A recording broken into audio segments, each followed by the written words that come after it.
Hey guys, today I want to talk a little bit about the starter decks. In particularly, we are going to be looking at the first starter deck that you get in this game, which is the Darius and Elise starter deck. So let's take a peek at what's in this deck, and then we're going to go through and we will be talking about how it should be played out, what are the strategies with this deck, and what you should look at trying to upgrade this deck. So the first thing that I want to go through with this deck is based on two different champions. Elise, which has spiders. It's relying on summoning a bunch of spiders to get her transformed and use those spiders to win. Elise is also great for any deck that relies on summoning things or having things die, which allows her to abuse a lot of the early game of this.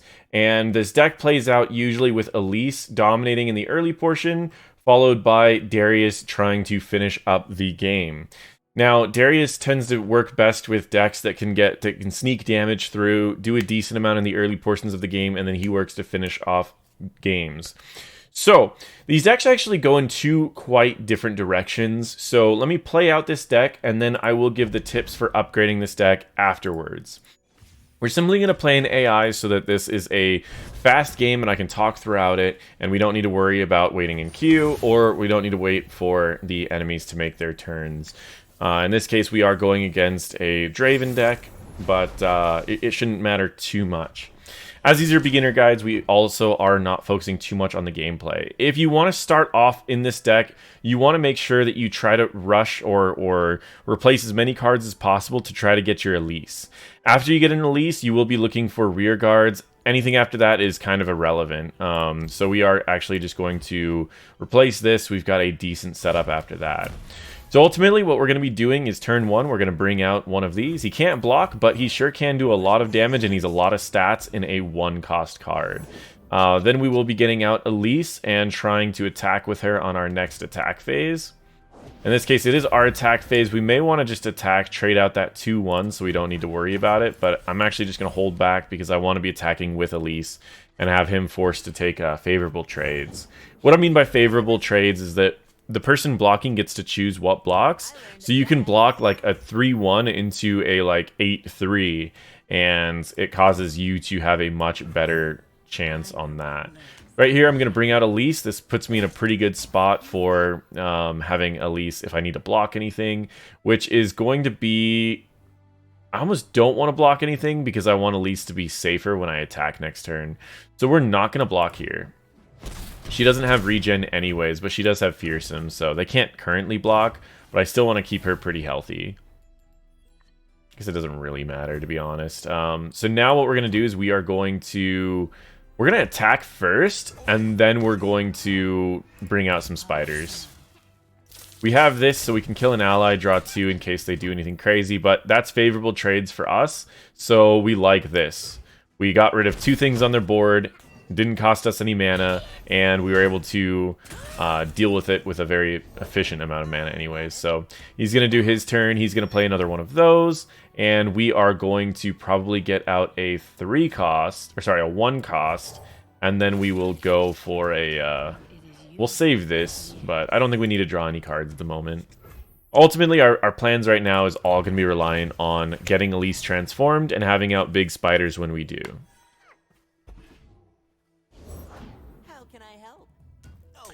So we may wait, I mean, we can stun right now, and then we would have out a 3-2, but the 3-2 is going to die to anything in here, so I'm a little cautious about it. I might just drain 3 from the unit, whichever one has a tricky thing to worry about. I can always deal with this guy later. The rest of these are all the same, just 2-1s. There's not really anything major that I need to do, so I'll likely just do might just do a stun and get a spider out. Let's just stun this one for now, because it's going to be weaker in a future turn.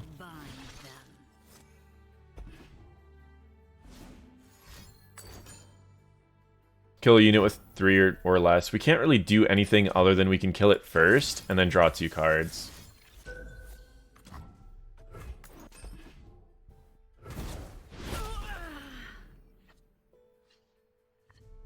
One damage to anything's not bad because we can answer one of these, one of the creatures that he has. So Challenger should be kind of annoying because we have a 2-1 here, but these 2-1s will be more annoying. So we're going to just get rid of one of these.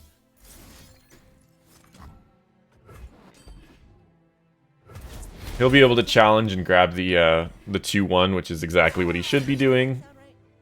We don't really want to be blocking here because we want to save this to attack or trigger more spiders.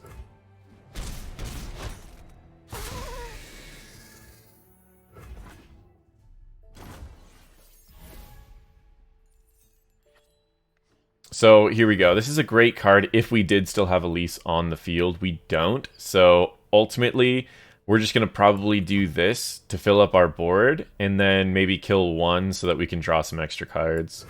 We want to be trying to search for something bigger at this point.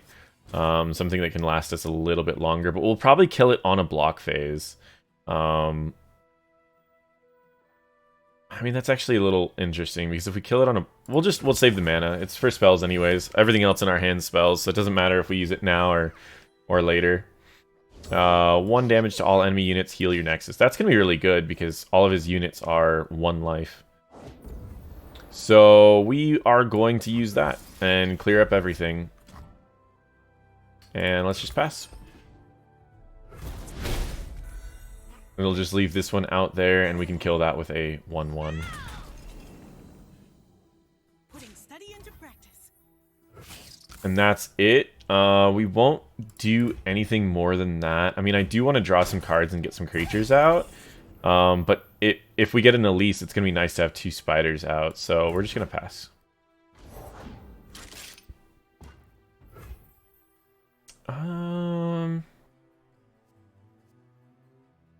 Yeah, you know what? I'm gonna sacrifice this. I do want to draw some cards.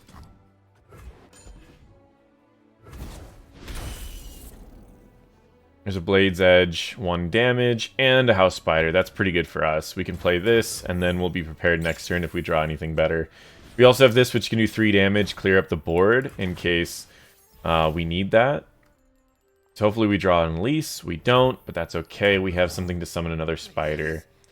Now we're in a pretty good spot as far as damage goes. We're pretty set up. We can take out his 2-1.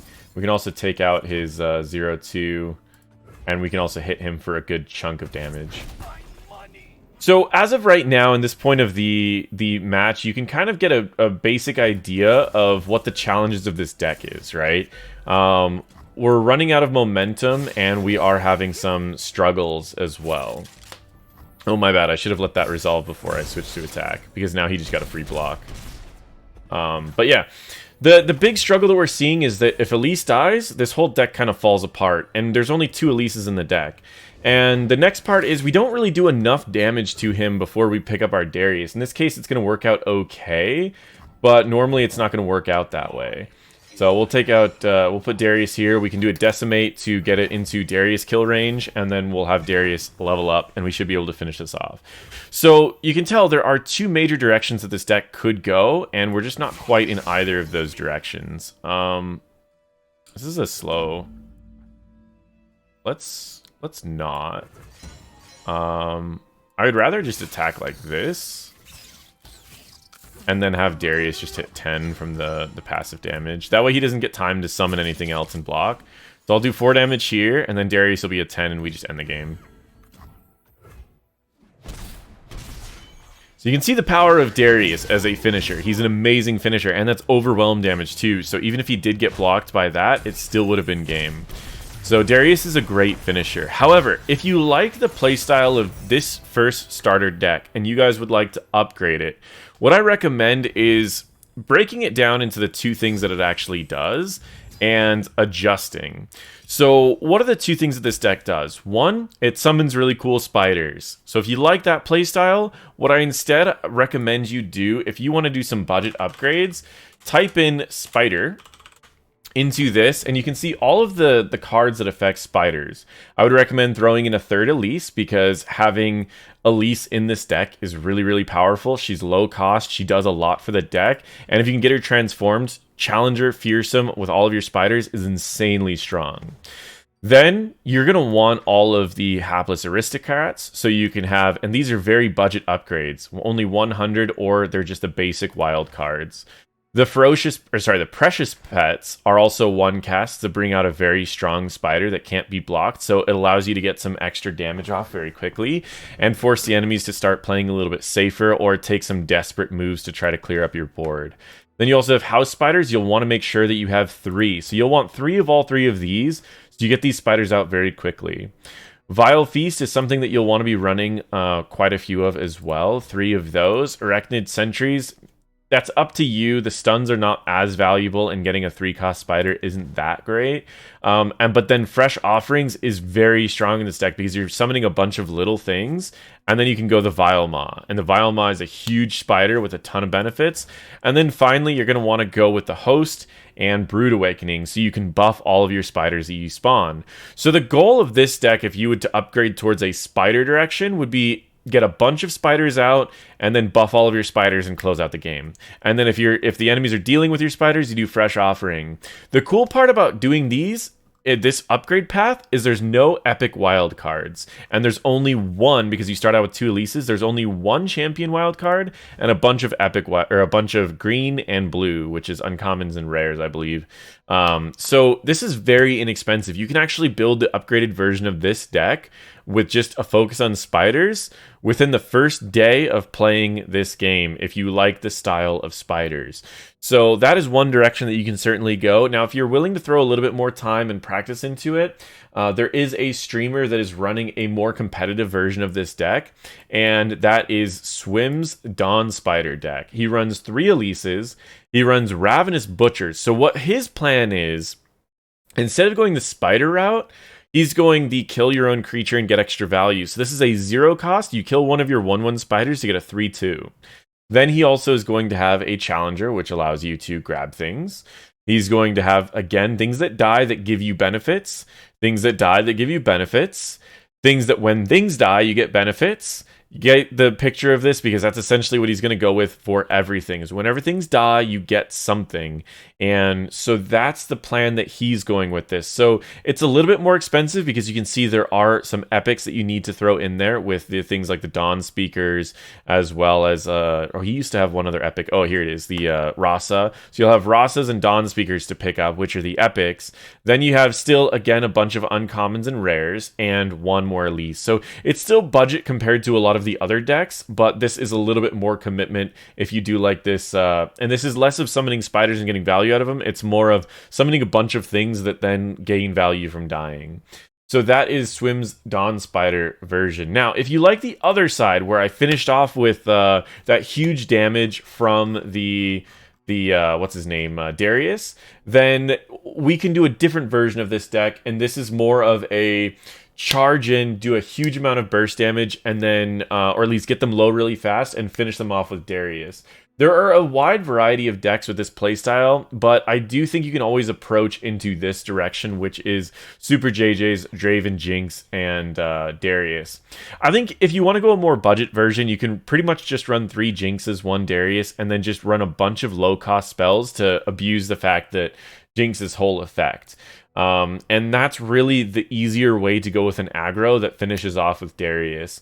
The cheap upgrades that you can do for this would be simply just to sort by cost, and you want to go to high stats and low cost. Get things like the rear guards to go out really early. You might want the precious pets because they have fearsome and they can attack without being blocked by most of the early stuff. And then you're going to want things that allow you to do damage to anything, which means you're going to want possibly like the 3-cost ones. You need the Jinx or something in there as well to add it in. But that's what I would do, is I would run Jinx as aggro to then get them low, and then Darius as a finisher if you like that style. So I will throw both of these links in the description below so you guys can see both of these decks. The one from Swim if you want to go more of the suicide version, or Super JJ if you want to go more of the aggro version. And then of course the budget upgrades would be straightforward. But yeah, I would be looking at something more. And there was another deck that used just Jinx and Darius. I'm curious if I can find that really quick, because it was much more, I felt it was more reliable. Let me see if there's any way that I can find it though. I might need to make an account and get this all organized a little bit better. But 3 Jinx, 1 Darius was a deck that I saw a lot of people run that was very, very efficient in taking people down very quickly and then bringing out Darius to finish them off. But that is it. Thank you guys so much. I will do videos on the other 2 starter decks. Let me know if you guys like these videos. If you do, let me know what kind of videos you'd like to see in the future. Of course, I'll be doing regular games against players, but as far as starter decks go, I want to be able to explain it slow so you guys understand the basic strategies of these decks. Thank you guys so much for watching, and feel free to check out my other videos.